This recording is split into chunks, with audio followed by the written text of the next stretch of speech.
disebutkan bahwa spiritual dan sains itu selalu berdampingan, ya. Jadi bila mana spiritual dan sains merupakan perpaduan yang tidak terpisahkan, untuk apa kita praktek mengembangkan dalam kehidupan ini? Saya.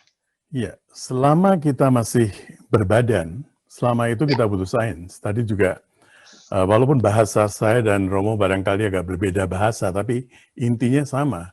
Selama kita masih punya badan ini, selama kita masih bekerja, kita tetap kita butuh ilmu kebendaan itu, sains itu tetap kita butuhkan.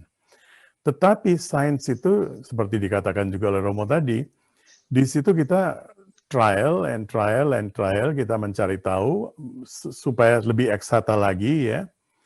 Sementara ini bisa berkembang terus, seperti sekarang pemahaman kita tentang alam semesta ini dengan penelitian di bidang dark matter dan dark energy itu sudah berubah total sepertinya.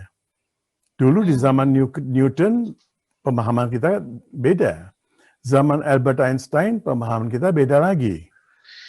Zaman Stephen Hawking agak berbeda sedikit.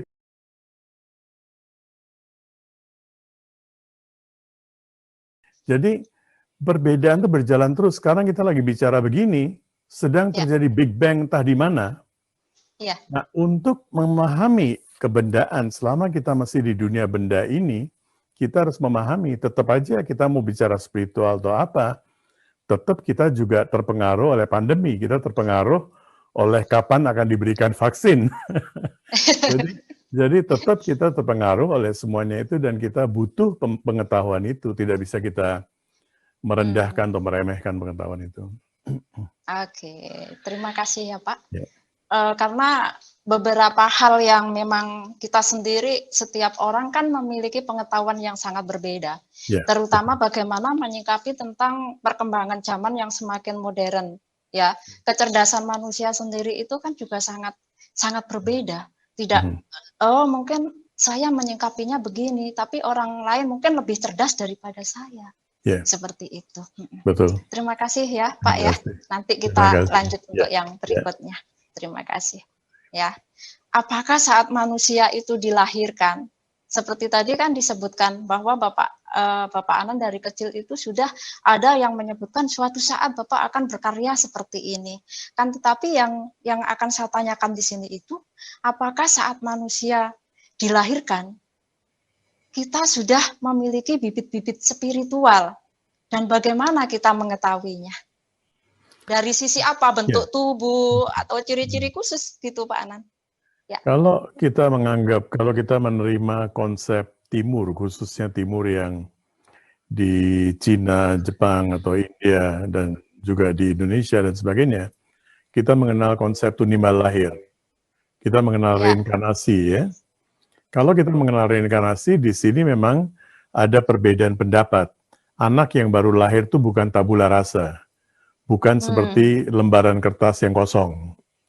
Dia membawa apa yang kita sebut dalam bahasa Sanskerta, wasna, obsesi-obsesi dari masa lalu, dan samskar atau vikar, impresi-impresi yang baik atau buruk dari masa lalu. Semuanya ini sudah ada rekamannya, jadi seperti kita beli komputer, di situ sudah ada program-program yang sudah embedded. Dan program-program ini memang dasar sekali. Nah, sekarang kita mau pakai program yang mana? Nah, kalau kita boleh mengutip salah satu cerita kuno dari Native Americans ya, bahwa di dalam dirimu ada dua serigala. Serigala yang baik dan serigala yang buruk ya. Kita mau kasih umpan kepada siapa? Jadi dalam diri kita itu semua kemungkinan ada. Kemungkinan jadi yang disebut oleh Romo tadi, menjadi destruktif pun ada, menjadi konstruktif, kreatif pun ada, semuanya ada. Makanya kita butuh pendidikan yang benar. Dan pendidikan itu dari zaman dulu kalau kita melihat, pendidikan itu bersifat pribadi sekali. Jadi bukan wholesale semua anak diberikan pendidikan yang sama. Dari kecil kita lihat, dia itu arahnya kemana. Misalnya seorang anak, diberi mainan, dia merusak mainan itu. Ada anak yang mainkan mainan itu tapi dia tidak merusak ya. Nah, anak yang merusak ini punya potensi untuk menjadi destruktif. Harus diarahkan. bisa diarahkan. Nah, anak seperti ini kemudian diberikan pendidikan untuk menjadi tentara. Silakan kamu merusak musuh-musuhmu. Atau dia menjadi insinyur, di mana dia bisa merusak dan memperbaiki sesuatu ya. Jadi dari kecil anak-anak ini bisa dilihat kecenderungannya kemana, dan bisa dikembangkan sesuai dengan kecenderungan itu. Terima kasih Pak Anan. Tapi dari kesadaran-kesadaran atau yang bisa dikatakan sudah membawa hal-hal dari masa lalu. Jadi banyak orang yang sekarang tertarik dengan keingintahuannya di masa lalu apa? Apakah file-file itu bisa dipelajari sendiri melalui pikiran kita atau dari ranah apa mengetahui itu? Bisa, tetapi itulah di situ karena ini merupakan sains, saya setuju sekali dengan apa yang dikatakan oleh Romo, karena merupakan sains ini, science of the soul ya, bisa destruktif, bisa kreatif.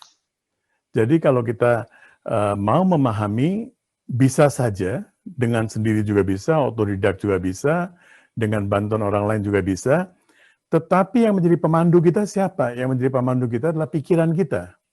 Ya. Nah, bagaimana kalau pikiran kita sudah korup? Sudah ada korupsi di pikiran kita. Kemudian file yang korup itu, file yang destruktif itu kita anggap baik. Nah, oleh karena itu kita butuh pendidikan. Kalau enggak, kita nggak butuh pendidikan. Karena semua file sudah ada. Di situ kita butuh pendidikan untuk memahami mana yang destruktif, mana yang konstruktif dan kreatif. Jadi seluruh tentang pikiran ini mesti materi. Sehingga mesti tetap berdasarkan sains, mesti dalam ilmu kebendaan. Begitu ya. Jadi memang harus banyak yang dipelajari. Apalagi kita mungkin dari orang-orang yang biasa yang selalu beranggapan kita itu adalah turunannya raja ini, keturunannya raja itu kan bisa jadi hanya sebagai persepsi dari pikiran kita sendiri ya, Pak Anan ya. Coba, jadi harus sekarang ini kan lagi-lagi rame-ramenya kita bicara tentang Lemuria, Atlantis, sebagainya. Iya, betul. Tetapi buktinya adalah semua peradaban itu hancur lebur. Persoalannya di mana? Iya, iya. Kenapa kita tidak mau melihat bahwa di situ pasti ada korupsi, ada file-file yang korup sehingga peradaban itu hancur lebur. Jadi kalau kita cuma mau mengenang masa lalu dengan cara itu, saya kira salah, karena kemarin saya makan nasi itu sampai sekarang nggak akan bertahan. Hari ini harus tetap makan juga. Apapun yang kita lakukan di masa lalu, hari ini tetap kita harus berbuat lagi. Iya, memang begitulah. Sekarang keinginan dari kita sebagai manusia tuh ingin mengetahui masa lalu, tapi tidak menerima bagian-bagian masa lalu yang buruk tadi. Betul. Semuanya maunya itu serba yang baik, keturunan baik, semuanya baik. Padahal dalam kondisi yang sekarang, bukankah hidup kan? Maaf Indah ya, di Amerika itu ada 2.000 orang yang mengaku mereka itu adalah titisan dari Yesus. Saya ketemu 1-2 orang, saya bilang, Yesus saya kenal baik, dia tidak akan menitis dalam dirimu. Apalagi menitis dalam diri saya. Tapi nggak ada orang yang mengaku bahwa saya adalah titisan seorang penjahat atau Judas atau apa. Kalau Yesus bisa menitis, Judas juga bisa dong. Nah, ya itu, makanya semua mengaku Yesus saja. Semua berebut mana yang baik ya Pak berebut yang baik, jadi ya. Berebut yang baik, lupa bagaimana memperbaiki diri, malah memperebutkan yang baik-baik. Rahayu Romo Anan Krisna, izin nanya, kalau spiritualitas meyakini bahwa semuanya satu adanya, apa hal atau argumen yang digunakan oleh para bijak zaman dulu untuk membuktikan hal tersebut? Itu yang saya katakan bahwa dalam spiritual yang saya pahami, jadi memang ada perbedaan sedikit ya dalam di timur tuh, khususnya dalam bahasa Sanskrit, yang disebut spiritual diterjemahkan sebagai spiritual dalam bahasa Inggris itu adalah adhyatma, science of self, ya, bagaimana mengenal diri. Jadi bukan mengenal Tuhan, tapi mengenal diri. Karena diri itu dianggap buana alit, buana agung, buana alit kan di Jawa juga ada ya. Jadi buana yang kecil nih, yang alitnya adalah dirimu. Kalau kita bisa mengenal diri kita bisa mengenal yang maha itu. Makanya Tuhan disebut sebagai self, sebagai diri yang besar, param atma, Dan manusia ini adalah atma, diri yang kecil. Kalau kita mengenal diri yang kecil, kita tahu zatnya sama, walaupun kuantitasnya berbeda-beda. Nah, perumpamaan yang diberikan itu adalah seperti matahari, sinar matahari, dan cahaya matahari. Walaupun ada 3 kata, matahari, cahaya matahari, dan sinar matahari, tapi praktisnya 3-tiganya ini menyatu, tidak bisa dipisahkan. Tidak bisa dipisahkan sinar dari matahari. Ya, yang masuk ke dalam kamar saya itu adalah sinar. Nah, sinar dia yang masuk ke dalam badan saya ini disebut atma. Mataharinya itu katakan Paramatma, atma yang besar ya. Kalau saya bisa mengenal diri saya bisa menemukan diri saya, maka saya akan menemukan si yang besar itu. Jadi seluruh perjalanan meditasi dalam tradisi timur itu meniti jalan ke dalam diri, inner journey. Menemukan dirimu, dan itu nggak bisa dipinjamkan kepada orang lain. Jadi seperti tadi yang penanyanya itu, saya kalaupun memberitahu sesuatu, itu kalau dipinjam, dan dia mengakui sebagai itu, tidak benar juga, karena penemuan dia barangkali beda. Jalannya, jadi adhyatma spiritualitas di timur itu memberikan jalan. Oke, inilah jalannya. Kamu temukan dulu sendiri, kemudian pengalamanmu seperti itu, itulah pengalamanmu. Pengalaman saya seperti apa, itulah pengalaman saya.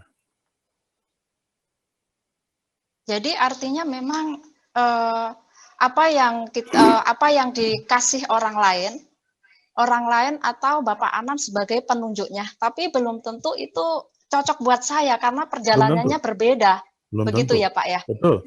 Dan ketika kita menemukan, nah di situ ada rambu-rambunya sedikit. Ketika kita menemukan, bagaimana saya tahu saya sudah menemukan? Bagaimana saya bisa tahu bahwa saya sudah menemukan? Di situ diberikan rambu-rambunya sedikit. Ketika kau melihat semuanya, semua sinar, seluruh sinar matahari dimanapun dia berada, ketika kau menemukan bahwa zatnya sama, sifatnya sama, maka kau telah menemukan. Oh begitu.